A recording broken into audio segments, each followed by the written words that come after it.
Well, Google is policing the content posted to YouTube, and they're using a thoroughly discredited left-wing group to do that. Google is creating a group of trusted flaggers who will help the company monitor alleged extremist content on the website. One of those trusted flaggers is not trusted at all. It's the Southern Poverty Law Center. It's not an expert on the South or poverty or the law. John Stossel recently explained the truth about this group in an amazing report. Here's part of it.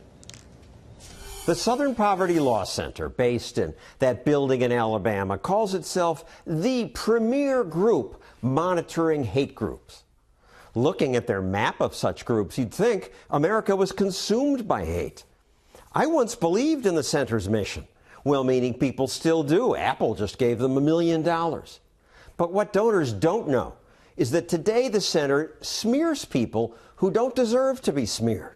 The Southern Poverty Law Center now lists people like Ben Carson, Laura Ingraham, and Jeannie Pirro as extremists. But it doesn't list Antifa, the hate group that beats up people on the right.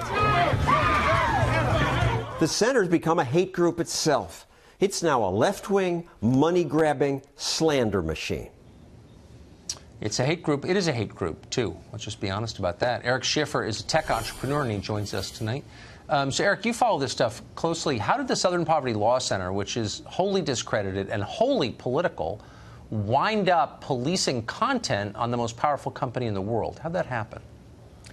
You know, it's hard to understand. I think what was going on, Tucker, is that YouTube, in essence, was trying to be inclusive in their mind and really trying to have an optical perspective that they were being and doing everything they could, because they were taking a lot of heat from people saying they weren't doing enough to stop ISIS and extremist groups.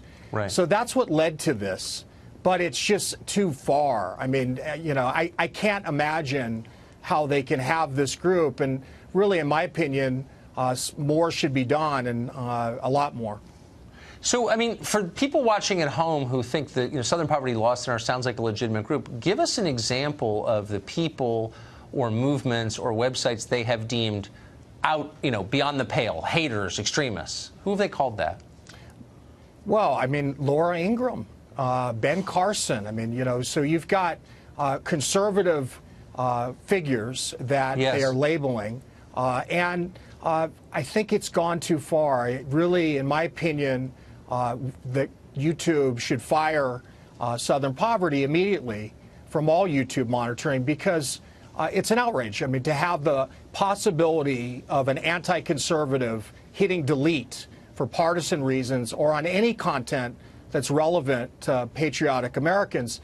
And I think Google really needs to be, and YouTube, be transparent. I mean, moving forward, to monitor content and have a no policy related to anyone that has any political affiliation or any reputation for being partisan. And I think also there really needs to be an apology to patriotic Americans that use YouTube for this gross oversight and unfair process that's really done not with any kind of disclosure in the choice of using Southern Poverty for the monitoring of content. It just doesn't make sense. And frankly, it opens up a bunch of things. I mean, when they're doing this to conservatives, what else are they doing it to?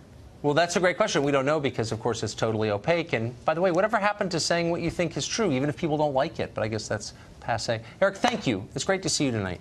Thank you, Tucker.